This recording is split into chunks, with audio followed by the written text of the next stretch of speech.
Ouchies Batreps, the place where you follow your dreams, so long as those dreams are 70-ton tanks, in which case it shouldn't be that hard to keep up.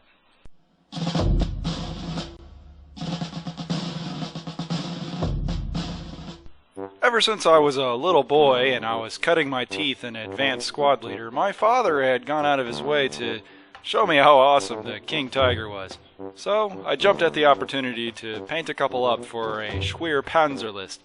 This is not a list that'll win any friends. In fact, I'm pretty sure it's the worst I've ever made. In this blue-on-blue encounter, my opponent went for a similar tank list, but decided to be far more moderate with it, taking Panzer Kampfgruppe 4s and Hornises instead of the crazy insanity that is heavy tanks. We are playing Hasty Attack at 1780 points. The list is actually a themed list, one that I will be taking to the Tanker Street Tourney over at Little Rock, Arkansas in the next couple weeks.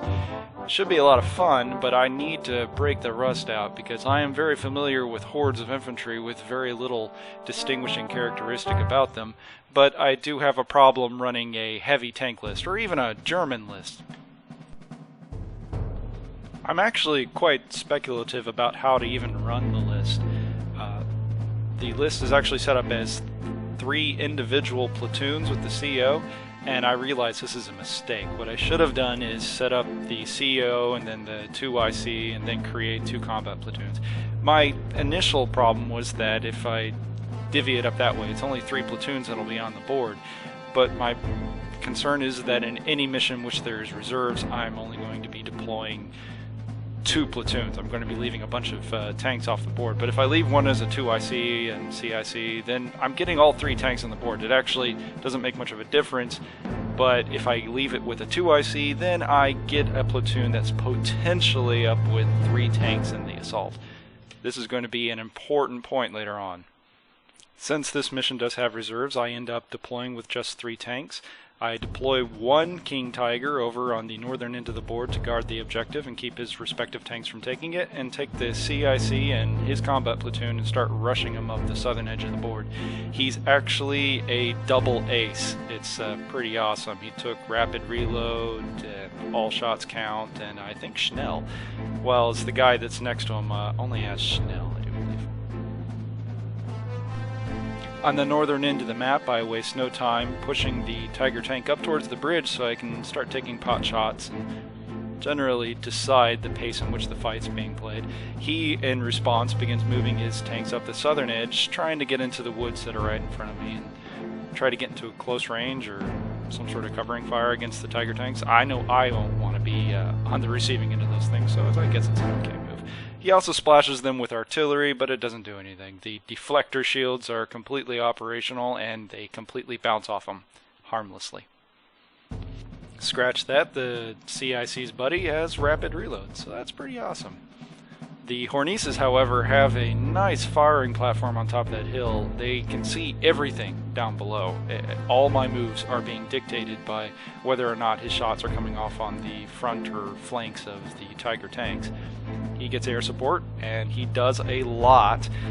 I can't seem to do much against it. I roll my sporadic dice against it, and I'm not able to wave them off. That's my strategy. I don't intend to use the Ju-87s unless there's nothing to oppose them, but they're almost there explicitly for anti-air dice. I think air support's probably the only thing that can really hurt my Tiger tank. First kill comes early as the CIC manages to kill one of the Panzer IVs. It wasn't that hard to do when you consider it. It has an anti-tank of 16, and quite frequently I think my opponent thought I was joking when I was asking him what his front armor was, but lo and behold, everything that it fires is going to go straight to firepower, and that's a vast departure from what I'm used to with the Italians, where just about everything punctures, or at least I fail to puncture everything that my opponent can field. His air support proves to be just a little bit more than limited, as it shows up time and time and again, and there's nothing I can do to throw my dice at his air support to be able to stop it. I considered throwing my dice at him, but I don't think that would be very sportsmanlike. Nonetheless, the deflector shields are completely fully armed and operational and deflect all the attacks from the air support, but lo and behold, I wasn't paying attention to the shots coming across the field, and the Hornesis kill one of the King Tigers. That is not a mistake I will be forgetting anytime soon. He got just right onto the side of the hull from across the map and manages to completely destroy the tank. Meanwhile, the Group Panzer Pioneers on the northern end of the map arrive from reserves and are immediately shelled with artillery. It causes them to bail quite a few of the half-tracks, and their infantry have to dismount as it occurs. Since my dice have been exhausted trying to intercept his FoWs, the Ju-87s finally show up to try to do some sort of damage to their artillery, but it's barely worth mentioning because you might as well figure that they're too busy eating their strudels, or maybe they're drunk, because they do absolutely no damage to them. Meanwhile, the CIC begins rushing towards the south, trying to take on those panzers behind their cover, while another tank comes in from reserves and starts scrambling up to help the CIC take care of that nuisance. The infantry on the northern end begins digging in and moving into the forest on the northern edge of the board because they still have some tanks over there and they can cause a great deal of trouble to the infantry if they decide to assault in that direction, and the King Tiger can't take care of them all. Potentially it could be a real disaster for them, and so long as they're hiding behind the trees, there's nothing he can do about it. Meanwhile, he takes some shots over there at the artillery.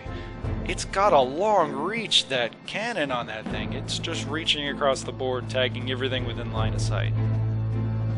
However, my opponent is very aware of what's going on, and he keeps those Hornesis sighted in on those tanks, begging me to show the hull again so that he can get a nice clean side shot at him and bail another tank, as right now it's the only way that he can kill him. Or he can keep calling in that blasted air support. Once again, we start accusing each other of, foul dice, because he can't seem to not get air support, and I can't seem to not turn on the deflector shields on those tanks. He even keeps pushing the Hornesis out there in such tempting positions that I could have took a shot at, but he keeps making the Stormtrooper roll, doesn't bog or anything, and gets those Hornesis back into cover before the Tiger can do anything about it. His air support keeps calling in, and it starts pitting the infantry on the northern end in the woods, keeping them from digging in and asserting themselves on the northern objective. His tanks even begin to start getting ballsy, trying to go after the infantry themselves, pelting them with machine gun rounds from distance and cannon rounds where they can, just taunting that Tiger on the northern end to do something about it. But now it's got targets on either side, and it has to pick which one to engage. On the southern end, the CIC is starting to pick off tanks left and right. There's not a whole lot they can do. They just got a platoon there with a failed tank, and the Hornesis are still dictating the pace of the game. I have to keep my front armor facing towards them, or they're going to start picking off tanks left and right. As he sent a lone Panzer to try to flank the northern force, I send a lone Tiger to go and deal with him. It's a dangerous game of cat and mouse where he's trying to hide behind a hill, but my slow lumbering Tiger 2 begins chasing him down. He's just gonna die tired, or in flames, as the CIC has finally managed to not rebail over and over again the tank that was right in front of him. He pulls back outside of the artillery that had been ranging in and being completely nullified by its deflector shield, while the northern tank begins pulling back itself. Completely outflanked on either side, it now needs to use the river to its advantage to try to funnel the tanks in. He gets his air support again, but thankfully the deflector shields are still active on that Tiger 2, and it doesn't look like it's going to be stopping anytime soon. On the northern end, his tanks have begun charging across the bridge. The infantry have no inherent long-range AT ability, so they have to weather it and take it, but thankfully they've dug in, but it's not really slowing them down much. They're taking losses left and right. The Tiger itself has to back up next turn because they weren't wise enough to smoke it, so now it has to lose its rate of fire whenever it moves around.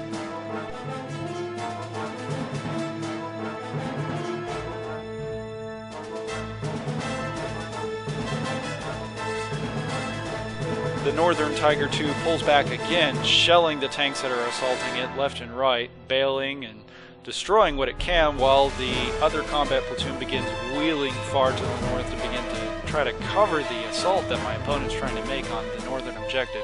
The CIC even pulls back again, trying to avoid being singled out by the artillery and air support, and potentially throw a little shell downrange if it can find an opportunity to do so.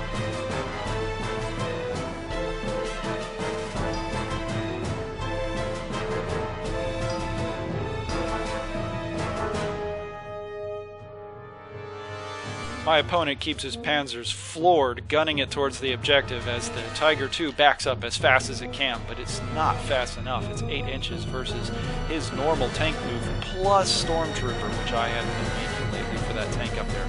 And he's got it flanked on both sides. There's nothing I can do about it. I have to pick a target, start shooting at it, and give a hull shot to the next one. The northern objective is contested. Something has to be done about this, or the attacking German player, me, is going to lose.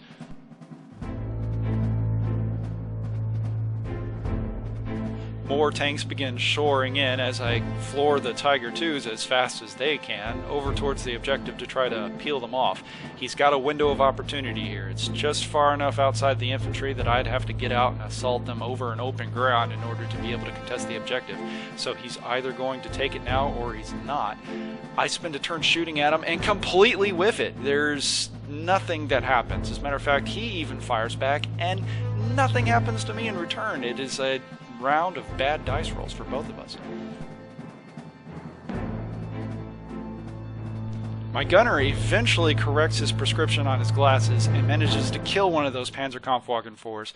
I decide to give the tank a little bit of breathing room to prevent more side hull shots, the only way he can kill me, and back it off the objective. I move it back about 6 inches. I don't know what I was thinking. To contest an objective, it's 4, but thank goodness he failed morale and the whole unit routed off. I had a good buddy there. He was just sitting on pins and needles. He knew the game would be over right there, and he didn't say anything, like a good sport. But statistics catch up even to the best deflector shields as the CIC buys it in an artillery bombardment. He manages to lose it by just 1, and he makes firepower. It was very, very sad to lose a double ace like that. The Gert Panzer Pioneers pull up their transports, or at least the ones that survived, and they remount the transports because we're changing strategies. We can't move back into the northern end of the map because he still has more tanks up there, and he's actually getting some reserves of some Pack 40s. So I can't assault that anymore. So we need a change of plans. We're getting back in the half tracks, and we're heading south. We are now down 2 tanks. That's roughly half my point value in force, and we've lost a couple stands of infantry. It's still looking okay. I mean, I've got a good fighting force. We can do this. My opponent, however, has been completely locked up, having lost nearly everything with an ability to move within any kind of reasonable time frame or with armor. And so he's stuck on the defensive, responding to what I'm doing. And he begins doing everything that he can. From that firing position along the center edge of the board, he has a good advantage point from the rest of the field. I actually regret not taking that side of the board right about now.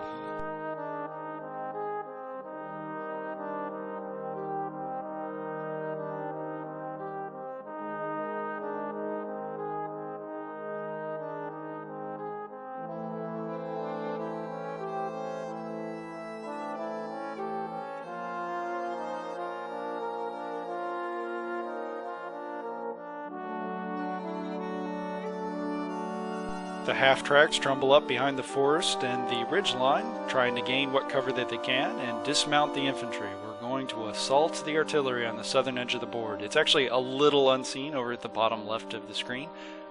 We can force him to do a company morale check if he loses the 2 units that are in there. It's an AA battery and just some of those artillery pieces. The Hornices, however, have not taken this completely unnoticed and have realigned themselves along the tree line, facing down the range, and it turns out I am completely visible to them.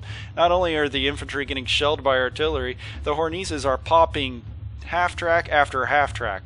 There's nothing I can do to save them at this point, and I lose fully half of the transportation company in the assault. As a result, the Pioneers rout off the board. This is actually a mistake. We counted the loss of the transports in terms of whether or not the platoon should take a morale check, but as you'll check the rules, it doesn't count. The transports never count for the rest of it. It's page 173 of the rulebook. Nonetheless, I'm still in fairly fighting trim, though it's certainly a lot grimmer. I've now gotten to the point where if I lose anything, I'm forced to completely rout from the table. I have no CO to make a morale check, so the remaining tank that I have that's operationally viable, I start shoving it through the wreckages of his friends and start plowing towards the enemy. My opponent, however, knows what's at stake and begins hurling at it with everything that he has. All the artillery in the arsenal, well, it's one battery, but the deflector shields are fully armed and operational, and there's nothing you can really do about it. So I begin charging the tank at him, greedy for the crushy, squishy bits that are at the other end of the board.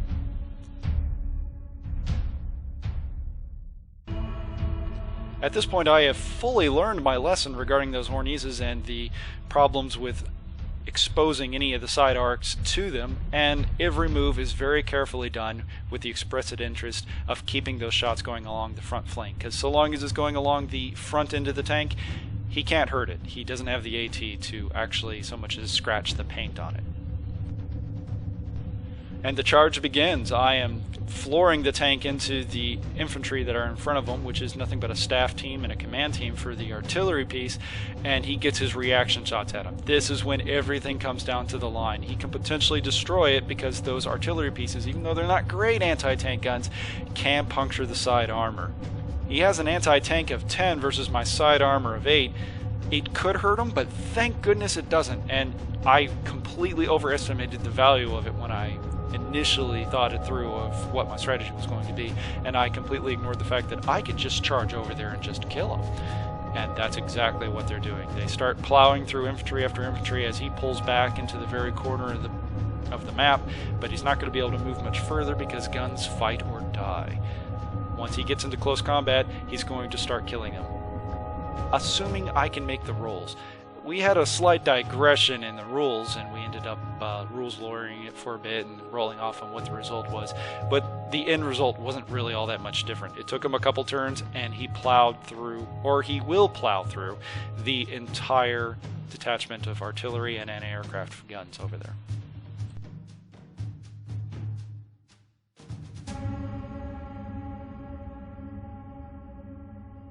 On the northern end of the map, the other Tiger tank hasn't been left without anything to do. It's actually lobbing shells at the pack units and just about anything it can see over there, and it's actually killing them. I mean, it's taking forever to do it, but it's perhaps the slowest, most boring way to go about anything in Flames of War. It's just waiting for the odds to stack against the infantry, because I can't be hurt by them, but I can kill them if they fail an infantry save sooner or later.